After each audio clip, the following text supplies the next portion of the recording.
Hello and welcome back to Rehydrate. This season we'll be reading and discussing Isaac Asimov's Foundation Trilogy. This is Season 6, Episode 6, Start of the Search, covering chapters 19 to 26 of Part 2 of the second book in the trilogy, Foundation and Empire, covering the entire book of Foundation and Empire. The hosts have varying levels of this series, and I am Dan, and I've only read up to this point. I'm Talia. I've read short stories by Isaac Asimov before. I've only completed the reading up to this point, and I have a partner who watches the Foundation show, but I have not seen the TV show yet.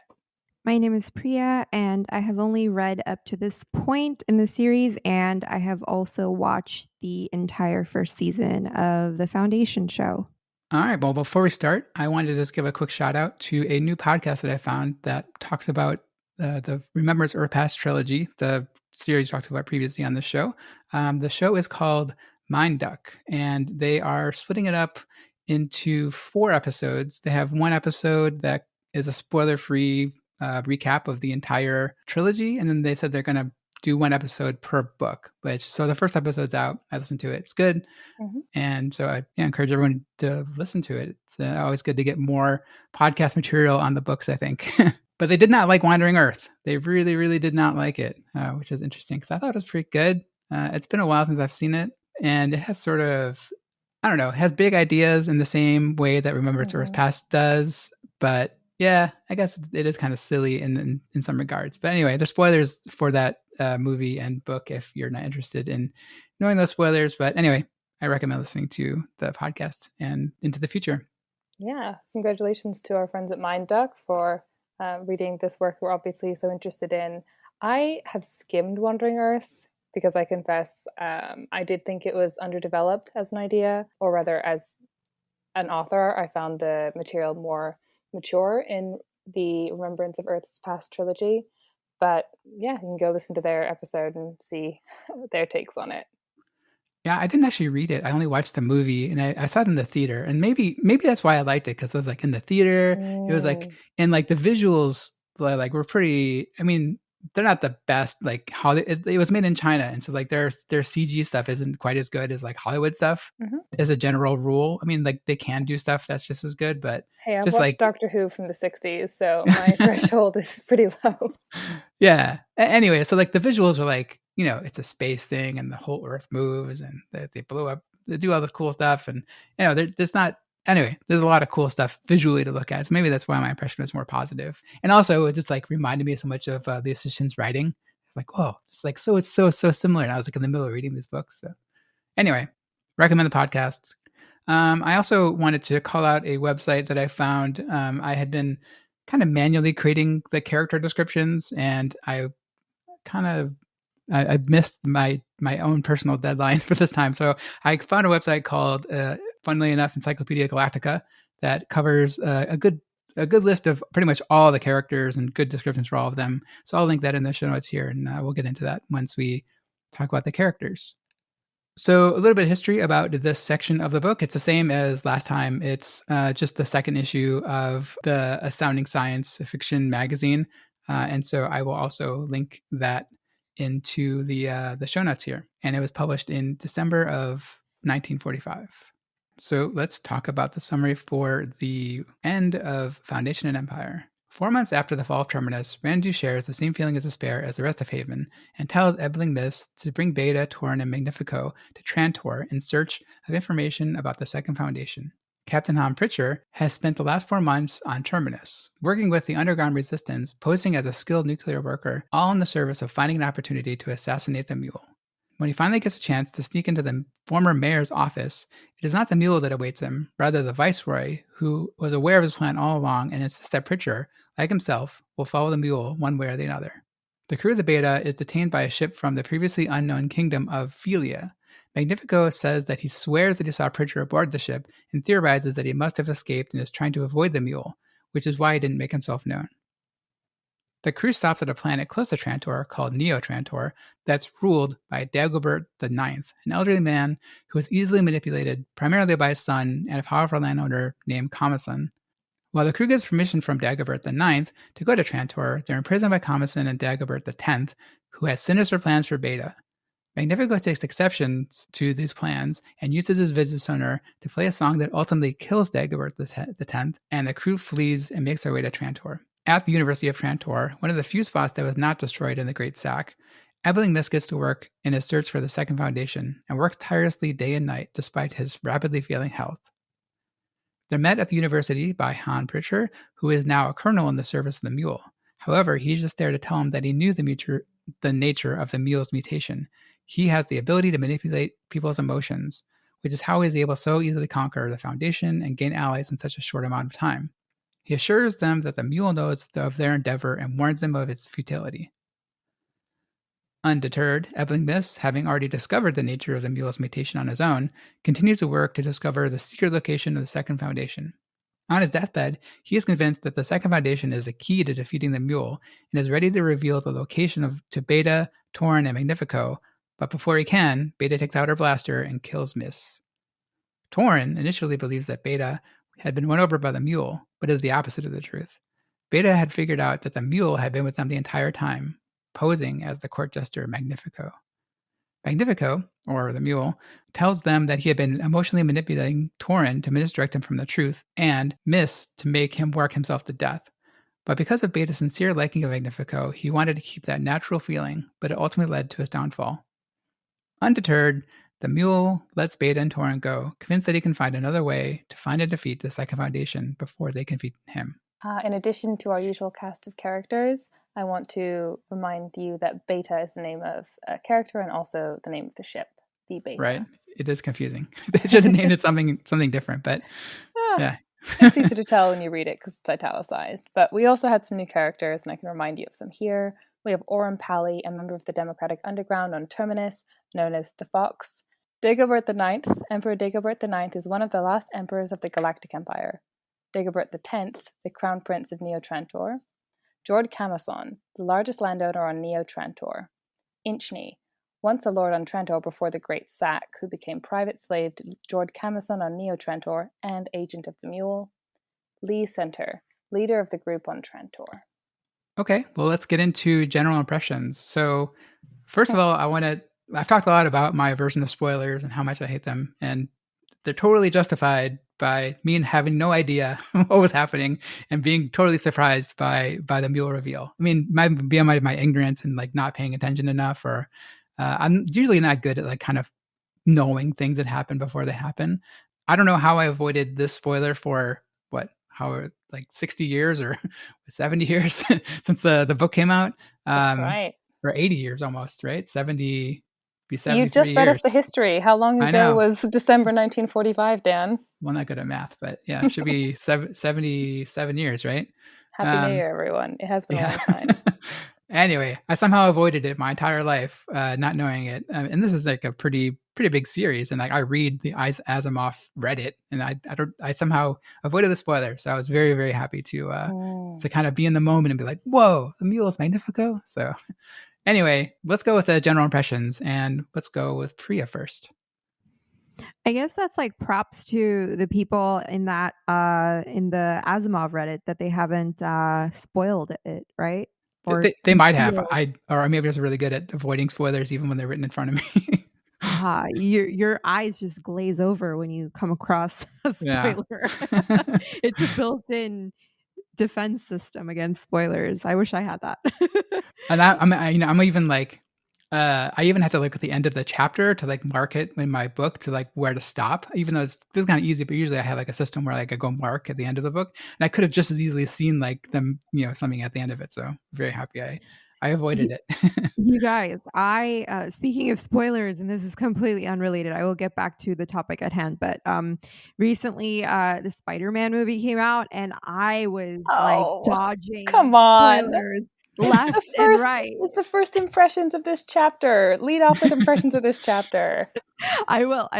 That was a spoiler dodging extravaganza for me. Anyway, I actually loved this section, and I loved the big reveal, even though I had guessed it after and I'm about to spoil the ending right now, so I guessed it after Magnifico used his fizzy sonar to kill the prince. I had been suspicious by like every time they kept referring to him as like a monster.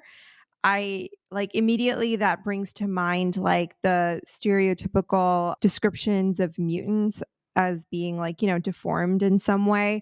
Hmm. So I felt like that was a little bit of like a clue, but I think it was still satisfying to get that reveal at the end, like, because it's satisfying to see like this meek, scared sort of character suddenly just like transform to a completely different tone. And in that sense, I think it was really good to have read or like heard that part in as an audiobook, because like the reader did a good job shifting from like the timid voice of Magnifico to the more confident and Oh. calm voice of the mule. And it's kind of the way that I would have envisioned the mule to speak, as in like just a calm, matter of factly tone. So that came across really well in audiobook format. It was a very interesting character development that happens even in that bit of exposition at the end, or like character revelation to the reader, if that makes sense. Yeah, that's interesting that the audio cue was so different. I just found the quote when he does change and it says, "He seemed no longer grotesque. His pipe stem limbs, his beak of a nose lost their humor compelling qualities. His fear was gone. His bearing was firm." So yeah, like he seems like it totally changed. So it's interesting that they changed the. I mean, it makes sense that like they had like a separate, not a separate voice, but like a more confident voice, and he's probably playing this the whole time. I found it really interesting to go more into like detail in this section, is that there's repeated mentions of how although his demeanor changes, his like sad brown eyes stay the same. Mm. So that was interesting to me. I think that even though it was like a pretty surprising reveal, going back and rereading it again, he's totally set it up, right? Like it's totally earned. Like it's out Oh of yeah. nowhere, and like he hit it really well. But like if you look back on it, having known that he's the mule, then it everything falls in line. Yeah, I think so too. And that is exactly what a big reveal should be. It should not be a reveal for the sake of a reveal. It should Right. be, clever and borne out by the text. And I think that's exactly what happens here at the end of Foundation and Empire. And can we just talk about how fun this one was to read? I thought this was really, really lively text. This paid off in a really big way. The reveal was worthwhile and foreshadowed. And I think you can legitimately read it having guessed it and legitimately read it having not guessed it, because that's the nature of a story like this. Really liked it. I was a little confused the first time I read it from the parts that shifted to the new part, like to Neo Trantor, and when they first got onto Trantor with the group and Oh, is everything. that like chapter 23 that sort of like dropped in there with the cigars? The cigars. I don't remember. Now I don't even remember the cigars. It seemed very random. Yeah, but like the whole part on Neo Trantor when like they get Mm-hmm. in prison and like they talk about like the line of succession between the people, and like I didn't really understand like how it all worked. So it was confusing to read it the first time. I think that has been my whole problem with the series so far, is that these like they travel to a bunch of different places and have long conversations in a bunch of different places, while some actions are also happening in the background or at the towards the end of like a long conversation. So Yeah. it kind of like jumbles up my mind a little bit in keeping track of like what's happening when, you know? Yeah, and he seems to just drop right into the new worlds and the start of a new chapter, right? And you had to kind of readjust yourself. I'm like, all right, these aren't people I know. I got to figure out who's who and who's doing what and who's doing stuff why. But yeah, I think overall I agree with you, Talia. Like this is a really fun read, and I was enthralled the entire time I read it. I read it actually on New Year's Eve, Oh, nice. right before midnight. So in more than one way, this reminds me of the Joss Whedon show Dollhouse. So we'll be discussing Dollhouse if you are super spoiler averse. But there is the same sort of structure where the dolls activated, clones, robots, the details escape me, but programmable humans essentially are dropped into different worlds to accomplish tasks. And so it's built into the structure that your joining new worlds and having new situations and new tasks. And I think it's done pretty well in Dollhouse, and I can see that being adapted really successfully. I haven't seen Foundation, so we'll see if that's the choice that they make. But you can work with the sporadic nature of the plot. And additionally, their big reveal of a rogue alpha is Alan Tudyk, who, if you've seen in other roles, does have quite this chameleon quality in which he's able to change his demeanor. And obviously, they don't change his appearance at all, but it's just about their poise and how they carry themselves and their vocal change that I think could be pulled off really effectively without needing to do like take off the glasses, shake out the hair, or like ripping off a face mask and revealing that the clown was actually the mule. I think that could be accomplished through, strong foreshadowing and strong acting. So this gives me a lot of hope for the adaptation, a lot of excitement. And go watch Dollhouse. It's slept on. I think I mentioned this last one or previously, but The Usual Suspects and Kaiser Soze, like it's a very similar reveal. Yeah, no kidding. Yeah, I mean, maybe it was even inspired by this, and I wouldn't doubt it, right? Mm-hmm. That's like our asterisk on every bit of pop culture we try and reference. We're like, oh, it reminds me of this, but it was probably inspired. Yeah, this came before everything. Well, before a lot of things. So yeah, probably everything's inspired by this one. I'm later going to make a reference to something that this didn't come before. Oh, well, we'll hold our breath and wait until we get there. Oh, well, it's interesting that you mentioned Dollhouse because I am like a huge fan of Buffy and Angel, and I know that Eliza Dushku, I don't know if I'm saying her name right, she's in Dollhouse, right? I've been always meaning to. That's what I'm saying. It's slept on. Everyone's seen Buffy. Yeah, I know. I couldn't get into Firefly, but I've heard really good things about. I know everyone loves Firefly, but I couldn't get into that. But I've heard great things about Dollhouse, so I'll have to check it out since you bring it up here. Yeah, nice. So I know we did want to, or at least I definitely wanted to speak about the aspect of the Mule, which we've been talking about since we've been introduced to this character, which is that he's a mutant. And we do finally get the reveal, as Dan read for you in the summary, that this mutation comes in the form of emotional manipulation, emotional control, or as it's borne out in its execution, really more like mind control. Yeah, I figured it was some kind of mind. I mean, I think we spoke as much last time. Like he's using some kind of mind control to, and I forget. One of you said that may be why they surrendered so quickly on Terminus. And it makes more sense now, like that the mule wasn't so far away. He was in the room, manipulating them. I was like, oh, okay, that makes sense. That's what's so cool. It's like, oh yeah, and there he was, and there he was. Yeah. And it's funny how like Bayta says, like, do you ever notice how we're just slipping out of each situation? Like we just happen to get out of Haven, we just happen to get out of here. I'm like, why would that be? That's true.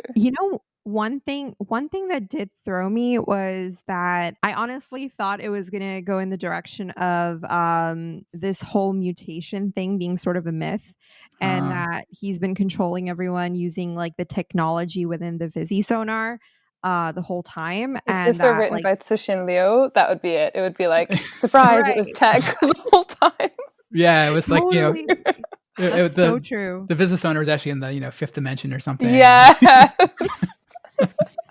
And there's actually also like a moment where the way that Bayta describes the feelings that she gets when she hears like the Visi sonar's song and sees the images, the way she describes them kind of also reminded me of the way that now I'm forgetting the names. The character in one of the, I think it was in Death's End, the one who's in like the book begins in like olden times, and she's like, she has entered like the fourth dimension, and she says everything becomes open to me. It was in Constantinople. Mm-hmm. Yeah, in Constantinople. Yeah. You're saying that the way that the Visi sonar makes Bayta feel reminded you of the way that she described how being in fourth dimensional space makes her feel, like this weird sensations where she doesn't quite have the language to describe what she's looking at and what she's experiencing. And I think it's like fascinating because we also don't quite have the language to describe how fourth dimensional space would look like. And the Visi sonar and the feelings that it evokes kind of is almost like a similarly ineffable feeling. So when you guys are like joking and saying, oh, like the Visi sonar is like in the fourth dimension, I was like, yeah, I figured that like it would end up being that the Visi sonar has some like crazy technology that only the Mule was able to create, because like he's basically just a genius, and he's not actually a mutant with like superpowers, but like his superpower is like his like brain. This was your like long conspiracy before the reveal. Yeah, this is my conspiracy theory where I thought like I see. yeah, I thought that Magnifico would be the Mule, but I also thought that there would be another reveal, which is that he's not controlling them via mutation, but via just the technology of the Visi sonar. But that didn't happen. But just to expand on the text a little bit more, the emotion control is explained to them, and in essence to the reader, as being able to manipulate both despair to make someone surrender really quickly, and also faith and loyalty. So we saw this foreshadowed a little bit when we were, meeting with the Emperor, who only keeps weak generals because strong generals are a danger to him. They're only a danger if you cannot convert them and persuade them to your side. But to the Mule, it's, if you are thinking in terms of graph theory, you just find one strong general, one node, convert him, and then automatically you get everyone underneath him, because he does seem to hint at or allude at, maybe we'd see this in an adaptation, that it costs him something to control others. I'm not sure how much, but obviously he wants to be efficient in taking over the galaxy. So I thought that was not exactly similar to the application of the mental seal in Remembrance of Earth's Past, but definitely made me think about it enough to write it down in the notes. Yeah, he talks a lot about, it seems like his whole motivation really is just like from being slighted when he was like a child, from being ostracized from society, basically. So he's like, well, it's my turn now. So what did you think about that as motivation? I mean, it's fine, I guess. I mean, if you have something like that and, like you want, and he has some desire for power and for revenge, it seems. But he also seems to have the streak of like, well, I'm going to make the galaxy a more peaceful place, right? Like that's always like the evil ruler thing. Like, well, I'm going to do it right this time. I thought they were trying to wear two different shoes at the same time. I thought it was a bit weak to have the motivation be, here's my childhood, I was bullied, and also I am literally doing what Harry Seldon said, so you can't tell me I'm wrong. Like, I think they could really pick something stronger and run with that, so I wouldn't mind that being adapted. But it didn't take away from the payoff for me. I know that Mule has a good time soliloquizing about why he is the way he is, but they could give him better content. Yeah. Doesn't it also kind of, now that we're thinking that I was thinking in terms of like Remembrance of Earth's Past, doesn't it also remind you kind of how the Trisolarans function, like how they like their motivations in a sense, and how their downfall is kind of that they don't understand human emotions that well. And it's interesting how in the end the Mule says that my emotions played me false, though I was a master of others. So it's kind of like his downfall is that he can't, like, he finds this anomaly in Bayta's emotions that he doesn't have to really control them. So he kind of like that's like his one blind spot, that like it kind of reminded me of like the Trisolarans have sophons everywhere. They can see everything, but they still have like blind spots that humans are able to eventually manipulate. But even, and this is my last comment, and I promise we can move on, I think that the Trisolaran motivation is instantly comprehensible. Like, why would they come to Earth and conquest? Because they can. That's enough. And so even for the Mule to say, I discovered my power, therefore I could take over the galaxy, so there I am taking over the galaxy in the most efficient way possible, would have been enough for me. I don't know if anyone's going to be on my side about that. I agree. I think that, but I think it also hinges upon something greater, which is that he felt as if he was treated like a freak. He said one of his quotes is, to have a mind and understanding and to be a freak. Like that is just like the thing that ultimately like he can't let go of, is that like I am like better technically than everybody else, but I am treated like a freak. So I think that like you see that in the real world too, right? Like some people who are bullied as kids, they grow up to have like deeper empathy, and some people who are bullied as kids end up becoming bullies themselves. So I think his motivation made a lot of sense to me. And then if we're likening it to the Trisolarans, not that I condone it, but but if we're likening to the Trisolarans, we're like, yes, they do it because they can, but also because they're trying to escape from like a planetary system that's like constantly killing them. So literal and figurative, like, something that's constantly killing you. And Yeah, I would say it didn't bother me. I guess when I was reading it, that his motivation of just being bullied is to want to take over the galaxy. It seemed kind of, I don't want to say cliche, but like that we've heard that story before. But again, we haven't heard that story before. This I was need a written. mean on the show. He'd back me up. Yeah. this is like not really adding any value to this discussion, but like it reminded me of I'm sure everyone's read the Scarlet Letter. Spoilers for the Scarlet Letter, that amazing piece of American classic literature. I think I read It's it like when in high school or something. So it's yeah, been a while. I had to even like look up the name of one of the characters that I'm about to reference because it's been so long. But there's basically, the story is about a woman who is being punished because she's committed adultery, and everyone knows that she's committed adultery because her husband has been away for some time, and her husband is a much older man named Roger Chillingworth, and he comes back to town, and he knows who the man is whom she committed adultery with, and he like slowly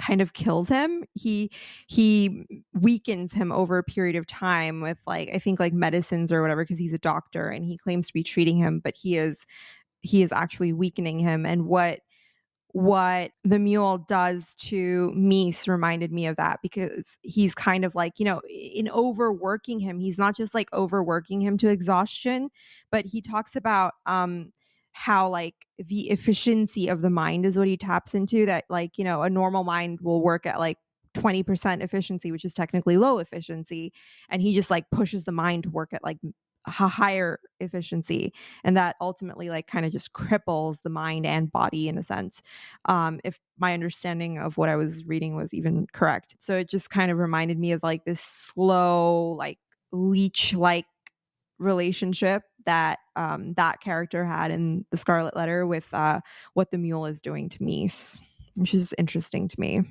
I wanted to talk more about Beta's motivation for keeping, how she was able to keep it a secret, because she obviously knew, for some time ahead of time that the Mule was the Mule. Just pulling out the quote, I know Priya, you had a bunch of notes on this, but looking at the quote, it says, she says, "I plan on killing Mies before we could talk.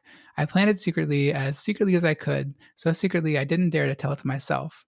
I could have killed the Mule himself, but I couldn't take the chance. He would have noticed, and I would have lost everything." So this part was also a little bit confusing to me when I read it. It seemed like if she knew he was the Mule, like she was taking a pretty big risk by still letting Mies do his work, and potentially finding out, the Mule finding out the secret, like killing Mies right in front of it, like waiting till that moment. I think I get it, but that part was a little suspect for me.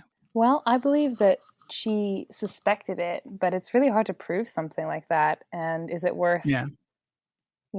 outing everything? I think I understood her motivations, and despite what she tells herself, like that she would have killed the Mule if she could, I just didn't really buy her as the killing type.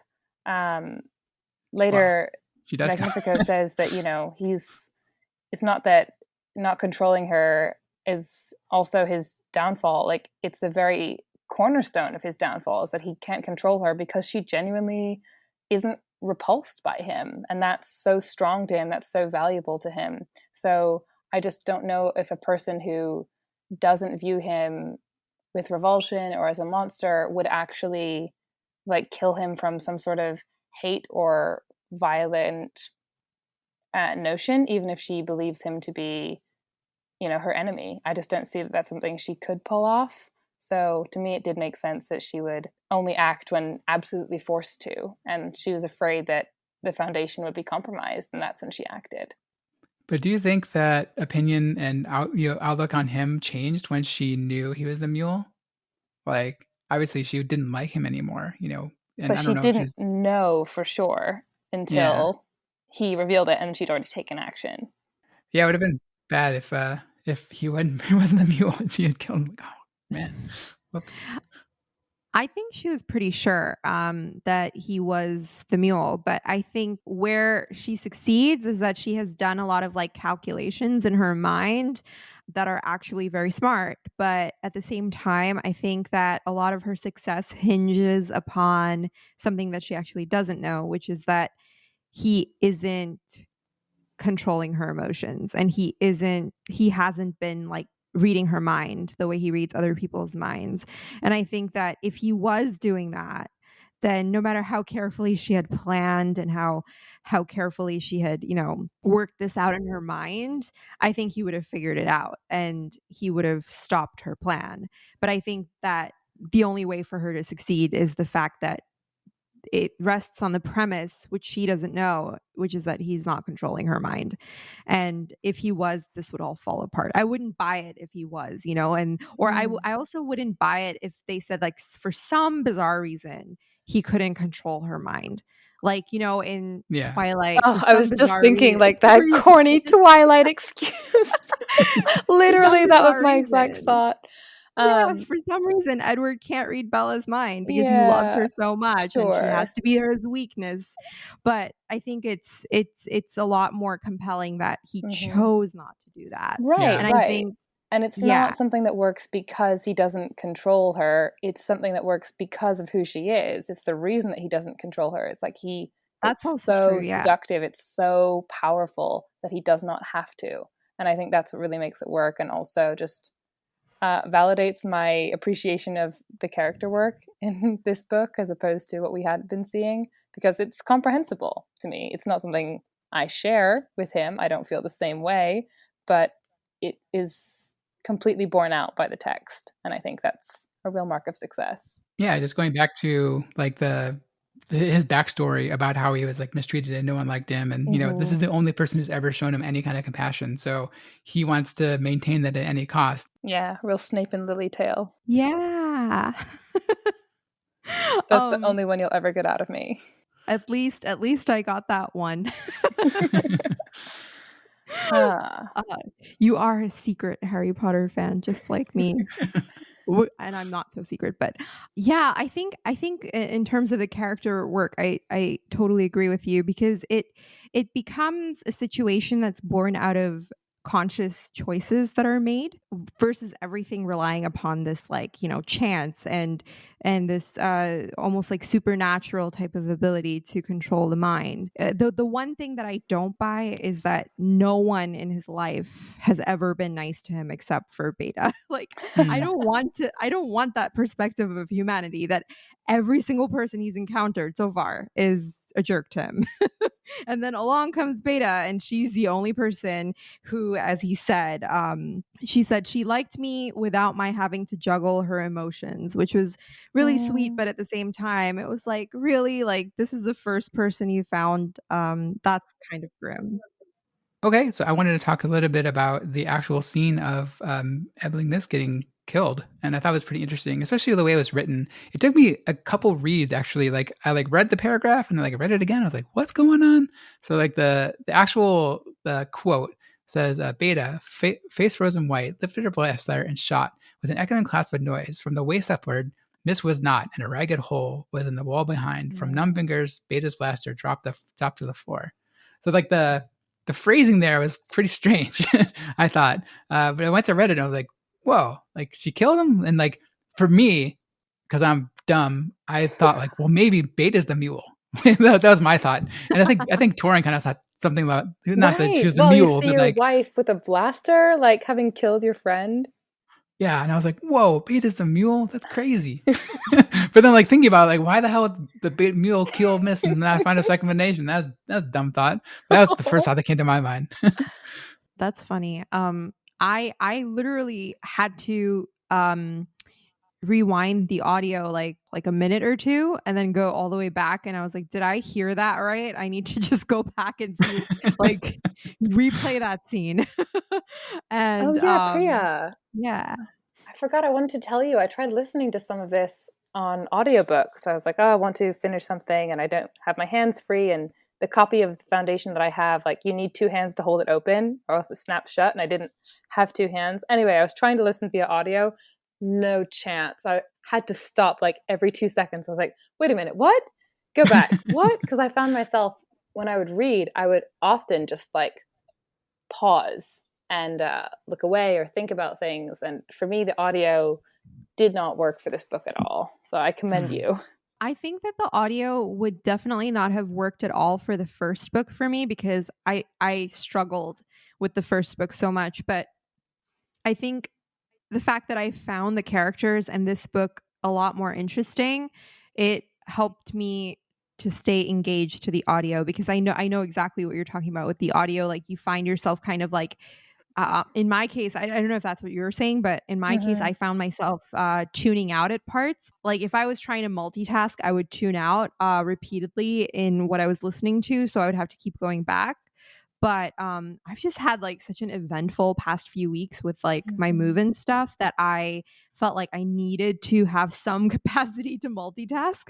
So I've just been listening to this book on audiobook. But for the next one, I might switch back to like reading on my Kindle, because I feel like I was missing a lot of parts where, like the earlier when Dan said like some parts were a little confusing, like some scenes, and that confusion is definitely more pronounced when you're listening on audiobook. Yeah, I think especially I listened to the first one on audiobook and I was always like kind of in and out. Like I would like listen to it and like start thinking about something and then like, oh wait, I'm listening to this book. What happened?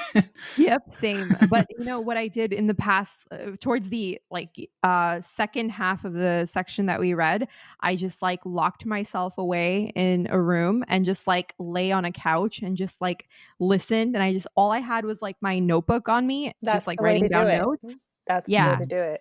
So it really doesn't free you up to multitask at all. I promise this is not like planned or intentional, but it was around exactly this time last year when I was listening to The Remembrance of Earth's Past on audiobook, having already read the book. But the reason I found the audiobook so powerful and so gripping, I think, is that I was driving in this Tesla from Georgia all the way back to New York. So I had a long drive and the car was driving itself, but I still needed to be like somewhat focused on the road. So it was like just enough focus that I had something else to do. And then the other 80% of my brain was the audiobook. And I was like, this is so gripping. This is exactly what I need. And those hours just flew by. But yeah, my normal life is not compelling enough for me to be able to listen to audiobooks with that kind of success. Yeah, I will say like sometimes like it also depends so much on like the reader, because Of course, like no when doubt. when I was watching I was listening to I had a book, the paper copy, and I had the audible version of Project Hail Mary, and I started reading the paper copy, but then I started listening to the audiobook during a drive, and I was like, oh no, this has to be listened to versus read on the page. So there are some books that are just like that, and like I guess they're read a certain way and makes it like that. But this one, I think I would err more on the side of reading the text. Yeah. I think especially for Eblingmas's death scene, because you can feel in your hands that there's so few pages left, and like everything's Yes. been building and there's something big coming up. I thought it was just, well, I already said the head of the podcast, it was just a very satisfying payoff. And I can speak a little bit about when I knew or suspected the twist. It was, I don't know if it counts as foreshadowing because I could tell like one page before it was revealed, but it's technically still before. And it was in the behavior of Eblingmas.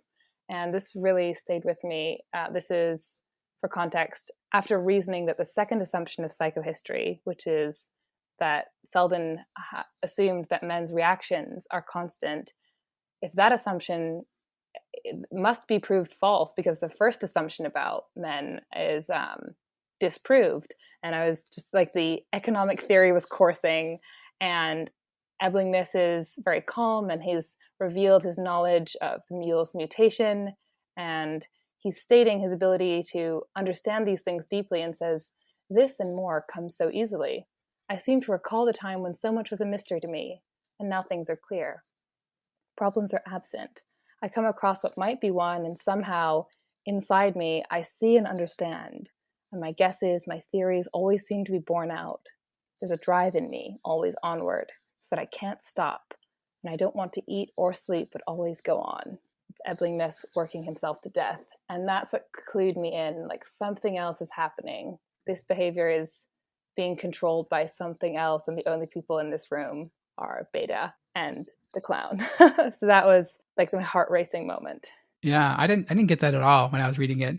It just seemed like he was like super dedicated to, like when the people get in the zone, that's what I was thinking of. Like he was just like in the zone of like his research, and like he's just so into the psychohistoric equations and that kind of thing. I figured that's where he was, and like to the point where he just wasn't paying attention to his health and not eating. So because he's relatable, it means that we've never been manipulated, Dan? Yeah, I've probably definitely been manipulated, but Oh no. Dun, dun, dun. Yeah, that's interesting. Because I think this was one of those scenarios where the audio did help me, because leading up to the scene of Mesa's death, the way that the reader reads Beta's lines, it sounds like she's almost descending into a state of madness. Her tone becomes very erratic. That kind of clued me in to like one of two things. Either she and everyone is like being controlled remotely by the mule. Either everyone is being controlled by the mule, or she is like up to something and she's kind of like trying to hide it. Like that was like the two possibilities that came to mind for me. And that tone definitely was interesting to hear the reader like perform accurately, I guess. Yeah. So finally, the last thing I want to talk about, or just I found like an interesting quote, is sort of, we have a common trope of people doing exposition dumps, and the mule does that here at the end of it, but he sets it up, which I think is nice of him. And he said tolerantly, "Seat yourselves, go ahead. You might as well sprawl out and make yourselves comfortable. The game's over, and I'd like to tell you a story. It's a weakness of mine. I want people to understand me." There was a just interesting quote that I thought kind of explained why he's like going through like this page, chapter long explanation of like why he did what he did.